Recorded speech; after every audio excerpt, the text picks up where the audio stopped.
Which of the following expressions is equivalent to f of x divided by g of x for x is greater than 3? So given two functions, f of x and g of x, we are being asked to divide them, and that's exactly what we'll do. So let's go for it. We have x to the third minus 9x divided by x to the second minus 2x minus 3. Now when you're dividing polynomials, of course you have to factor. So let's factor the numerator using the GCF. So x goes out because they have that in common, and we're left with x squared minus 9. And on the denominator, we have a trinomial quadratic, which means we can factor this using the x games. So let's go for it.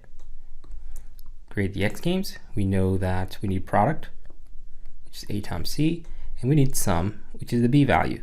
So for this equation, the denominator, the a value is 1, the b value is negative 2, and the c value is negative 3.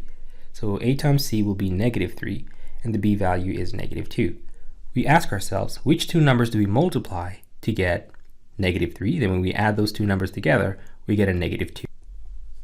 And if you've guessed 1 and negative 3, you'd be exactly right, because 1 times negative 3 is negative 3, and 1 minus 3 is negative 2.